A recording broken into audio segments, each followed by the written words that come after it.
അപ്പോഴേ പറഞ്ഞില്ലേ കുത്തല്ലേ കുത്തല്ലേന്ന്, UDF-ന് കുത്തല്ലേ കുത്തല്ലേന്ന്. ഇപ്പൊ എന്തായി?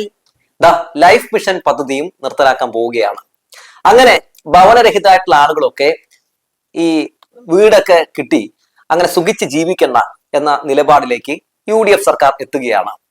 സതീശൻ വാക്ക് പറഞ്ഞ വാക്കാണ് കേട്ടോ. ഞങ്ങൾ അധികാരത്തിൽ വന്നിട്ടുണ്ടെങ്കിൽ ലൈഫ് മിഷൻ നിർത്തലാക്കുമെന്ന് പറഞ്ഞു. നിർത്തലാക്കാൻ പോവുകയാണ്. എന്നാലും എന്ത് കണ്ണിച്ചോരയില്ലാത്ത ഒരു സർക്കാർ എന്ന് പറയാതെ വയ്യ കേട്ടോ. നമ്മുടെ മാധ്യമങ്ങൾ ഇതൊന്നും പറയില്ല. എന്താണെന്നറിയൂ, മാധ്യമങ്ങള് നമ്മുടെ ഈ വടശ്ശേരി ദാമോദര മേനോൻ സതീശനെ ഇങ്ങനെ വൈറ്റ് വാഷ് അടിക്കുന്ന തിരക്കിലാണ്. ലൈഫ് മിഷൻ പദ്ധതി നിർത്തലാക്കുമ്പോൾ ഇവിടെ ആരാണ് ഏറ്റവും അധികം ചങ്കുപൊട്ടി വളരെ വലിയ ഒരു സങ്കടക്കയത്തിലേക്ക് വീഴുന്നത്? സാധാരണക്കാരാണ്. വീടെന്ന് പറയുന്ന സ്വപ്നവുമായി നടക്കുന്ന ലക്ഷക്കണക്കിന് ആളുകൾ നമ്മുടെ ഈ കൊച്ചു കേരളത്തിലുണ്ട്, ഇല്ലേ? എന്റെ വാർത്ത കാണുന്ന എത്രയധികം ആളുകളുണ്ട്. അവർക്കൊരു ആശ്വാസം തന്നെയായിരുന്നു ഇടതുപക്ഷ ജനാധിപത്യ മുന്നണി സർക്കാർ കൊണ്ടുവന്ന ലൈഫ് മിഷൻ പദ്ധതി. ഒന്ന് ആലോചിച്ച് നോക്കണേ. പിണറായി വിജയൻ അധികാരത്തിൽ വന്നപ്പോൾ എന്താണ് പറഞ്ഞതെന്ന് നിങ്ങൾക്ക് ഓർമ്മയുണ്ടോ? മറന്നുപോയെങ്കിൽ ഞാനൊന്ന് ഓർമ്മപ്പെടുത്താം. ഭൂമിയില്ലാത്തവരുണ്ടോ, വീടില്ലാത്തവരുണ്ടോ എന്നാണ് ചോദിച്ചത്, അല്ലെ? ഇവിടെ UDF സർക്കാർ അധികാരത്തിൽ വരുമ്പോൾ എന്താണ് കാണാൻ സാധിക്കുന്നത്? മൂന്നാം ദിനം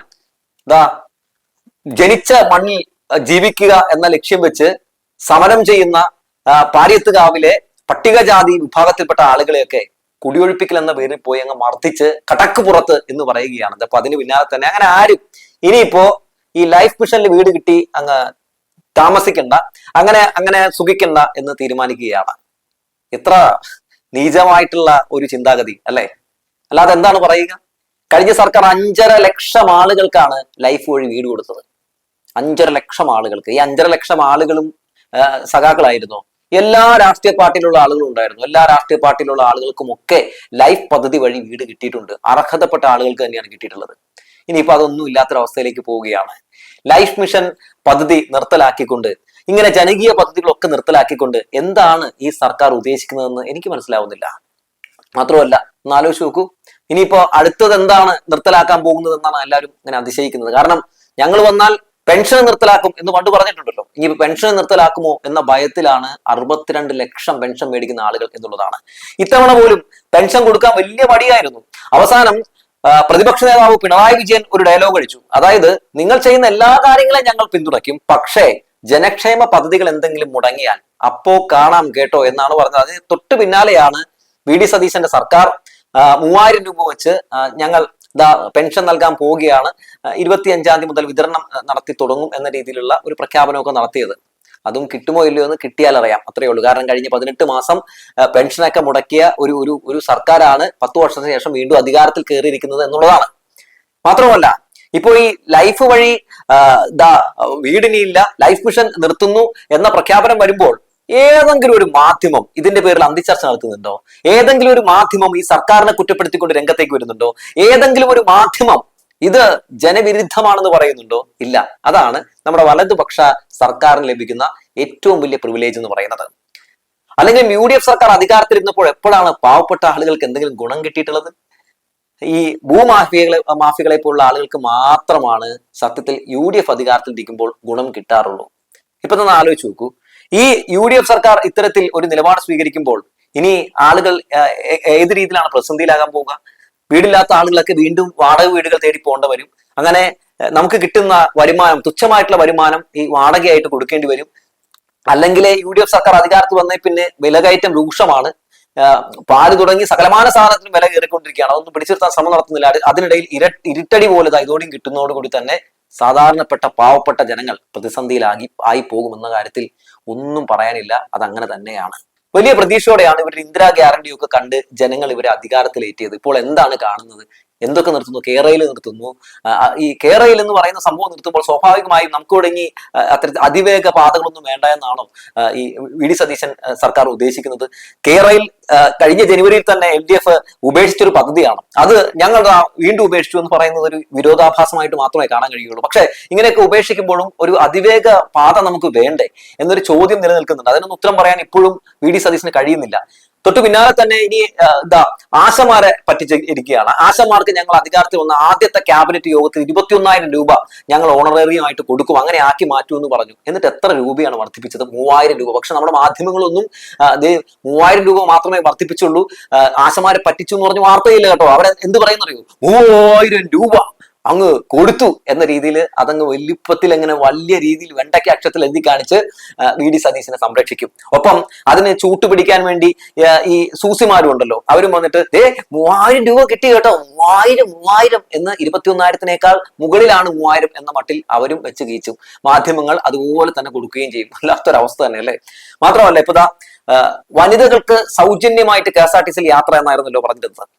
ഇപ്പോ അതുമായി ബന്ധപ്പെട്ട് ചോദ്യങ്ങൾ ചോദിക്കുമ്പോൾ ജൂൺ 15 മുതൽ അതിനുള്ള സാഹചര്യം ഒരുക്കും, ഞാൻ അതിനുള്ള പല ഡീറ്റെയിലുകളും ഒക്കെ തപ്പുകയാണ്, ഡീറ്റെയിൽസ് ഒക്കെ ആയി കഴിയുമ്പോൾ മാധ്യമങ്ങളെ കാണാമെന്നാണ് നമ്മുടെ മുഖ്യമന്ത്രി VD സതീശൻ പറയുന്നത്.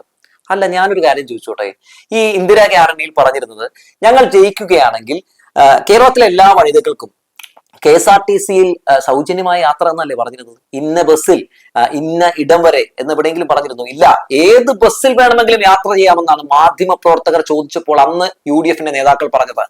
ഇന്ന് എന്താണ് അതുമായി ബന്ധപ്പെട്ട് മാധ്യമങ്ങൾ ചോദ്യം ചോദിക്കുമ്പോൾ അല്ല, ഞങ്ങൾ അതിന്റെ മറ്റുള്ള വശങ്ങളെ പറ്റി പഠിച്ചുകൊണ്ടിരിക്കുകയാണ്, അതിനെപ്പറ്റി പഠിച്ച ശേഷം പറയാന്ന് പറയുന്നത് എന്തുകൊണ്ടാണ്? അപ്പൊ ഈ പ്രഖ്യാപനം നടത്തുന്നതിന് മുമ്പ് നിങ്ങൾ ഇതിനെ പറ്റി പഠിച്ചിരുന്നില്ലേ? അപ്പൊ ജനങ്ങളെ പറ്റിക്കുക എന്ന ലക്ഷ്യം തന്നെയായിരുന്നു ഇതിന് പിന്നിൽ. ഇപ്പൊ നോക്കൂ, അധികാരത്തിൽ വന്ന് ദിവസങ്ങൾ കഴിയുമ്പോഴും ആ പ്രഖ്യാപനവുമായി ബന്ധപ്പെട്ട് ഒന്നും പുറത്തു വരുന്നില്ല. അപ്പോൾ ആ പ്രഖ്യാപനവും വെറും പൊള്ളയായ പ്രഖ്യാപനമാണെന്ന് കാണുകയാണ്. ഇന്ന് നമ്മുടെ രാജീവ് ചന്ദ്രശേഖർ ഉണ്ടല്ലോ, നമ്മുടെ ഇപ്പോഴത്തെ വിജയപുരം MLA, മൂപ്പരുടെ ചാനലായിട്ടുള്ള ഏഷ്യാനെറ്റിൽ വന്നൊരു വാർത്തയുടെ ഹെഡ്ലൈൻ ഞാൻ നോക്കുകയായിരുന്നേ, കാണിച്ചു തരാം. സ്ത്രീകൾക്ക് സൗജന്യ യാത്ര മുഴുവൻ ബസ്സുകളിലും അനുവദിച്ചാൽ പ്രതിമാസ നഷ്ടം 112 കോടി രൂപ എന്നാണ് പറയുന്നത്. 112 കോടി രൂപ പ്രതിമാസം നഷ്ടമോ? അതെങ്ങനെയാണ്? ആ 112 കോടി അധികമായിട്ട് അങ്ങ് ഈ KSRTC-യിൽ സർക്കാർ അങ്ങ് അടച്ചാൽ പോരെ? അപ്പൊ 112 × 12, അതായത് 1,344 കോടി രൂപ അങ്ങ് കൊടുത്തിട്ടുണ്ടെങ്കിൽ സുഖമായിട്ട് അങ്ങ് യാത്ര ചെയ്യാൻ പറ്റുമെന്നേ. അപ്പൊ ഇതിനെ നഷ്ടമെന്നൊന്നും പറയരുത് കേട്ടോ. എന്തായാലും രാജീവ് ചന്ദ്രശേഖരന്റെ ചാനലിന്റെയും അവരുടെയൊക്കെ ഒരു പിന്തുണ, ഒരു കൈത്താങ്ങ് നമ്മൾ കാണാതെ പോകരുത്. അത് ഈ തെരഞ്ഞെടുപ്പിൽ എല്ലാവരും കണ്ടതാണല്ലോ. അപ്പോ അതങ്ങ് അടച്ചാൽ പോരെ? അതങ്ങ് അടച്ചിട്ട് ഈ പറഞ്ഞ വാഗ്ദാനങ്ങൾ നിറവേറ്റാൻ നോക്കണം മിസ്റ്റർ VD സതീശൻ. പെട്രോളിനും ഡീസലിനും വില വർദ്ധിക്കുന്നു, ഒരു ഭാഗത്തേക്ക് നോക്കിയിട്ടുണ്ടെങ്കിൽ എല്ലായിടങ്ങളിലും വില കയറ്റം, മറ്റൊരു ഭാഗത്തിലേക്ക് നോക്കിയിട്ടുണ്ടെങ്കിൽ കുടിയൊഴിപ്പിക്കൽ എന്ന പേരിൽ പട്ടികജാതി വിഭാഗത്തിൽപ്പെട്ട ആളുകളെ നെഞ്ചത്ത് ബൂട്ടിട്ടി ഓട്ടുന്ന പോലീസ്, മറ്റൊരു ഭാഗത്ത് നോക്കിയിട്ടുണ്ടെങ്കിൽ ഇനി ലൈഫ് മിഷൻ ഇല്ല എന്ന് പറയുന്ന കാഴ്ച, മറ്റൊരു ഭാഗത്ത് നോക്കിയിട്ടുണ്ടെങ്കിൽ സൗജന്യ യാത്രയൊക്കെ പിന്നെ ഞങ്ങൾ ശരിയാക്കാമെന്ന് പറയുന്ന ന്യായീകരിക്കുന്ന സതീശൻ. അങ്ങനെ മൊത്തത്തിൽ നോക്കിയാൽ ഒരു ഉടായ്പ് എന്ന് പറഞ്ഞാൽ ഗംഭീര ഉടായ്പ് കാഴ്ചകളൊക്കെയാണ് നമ്മളിപ്പോൾ കണ്ടുകൊണ്ടിരിക്കുന്നത്. ഇതുകൊണ്ടാണ് ഈ തെരഞ്ഞെടുപ്പിനെ നേരിടാൻ വന്നപ്പോൾ ഈ LDF സർക്കാർ ഒരു കാര്യം പറഞ്ഞത്, UDF അധികാരത്തിൽ വന്നാൽ നമ്മൾ കാണാൻ പോകുന്ന ഒരു ഇരുണ്ട കാലമായിരിക്കുമെന്ന്. ഇപ്പൊ പവർ കട്ടൊക്കെ വന്നു തുടങ്ങിയില്ലേ? പല വീടുകളിലും ഒക്കെ ഈ പറയുന്നത് പോലെയുള്ള ആളുകളൊക്കെ പറഞ്ഞു തുടങ്ങി, എന്താണ് പണി പാളിയല്ലോ എന്ന്. രാത്രിയാവുമ്പോൾ പവർ കട്ട്, ഉച്ചയ്ക്ക് പവർ കട്ട്, അങ്ങനെ പല സമയങ്ങളിലൊക്കെ പല രീതിയിലുള്ള കട്ടുകളൊക്കെ വന്നു തുടങ്ങി. അങ്ങനെ കട്ടുകളും കുട്ടുകളും വട്ടുകളും ഒക്കെ ആയിട്ട് മൊത്തത്തില് ഒരു വല്ലാത്ത അവസ്ഥയിലായിട്ടുണ്ട് കേരളമെന്ന് പറയാതെ വയ്യ. അപ്പോ ഈ പാട്ട് മറക്കണ്ട, അപ്പോഴേ പറഞ്ഞില്ലേ കുത്തണ്ട കുത്തണ്ടാന്ന്. ഇപ്പൊ മനസ്സിലായില്ലേ എന്തുകൊണ്ടാണ് കുത്തണ്ടാന്ന് പറഞ്ഞതെന്ന്? ഇപ്പോ എന്തായി? ഇപ്പൊ അവസാനം പെട്ട അവസ്ഥയിലായി. ഈ പെട്ട അവസ്ഥയിൽ നിന്ന് എപ്പോ ഇനി മോചനം കിട്ടാൻ കഴിയുമെന്ന് ചോദിച്ചാൽ 5 വർഷം വേണ്ടി വരും അനുഭവിക്കുക എന്നല്ലാതെ വേറൊന്നും പറയാനില്ല. ചേഞ്ച് വേണം, അത്രേ ചേഞ്ച്. ഇപ്പോ ആ ചേഞ്ച് നന്നായിട്ട് അനുഭവിക്കാൻ പറ്റുന്നില്ലേ എന്ന് പറഞ്ഞു വെച്ചുകൊണ്ട് നിർത്തുകയാണ്. അല്ലെങ്കിലും മലയാളി അങ്ങനെയാണ്, എത്ര വന്നാലും പഠിക്കില്ല.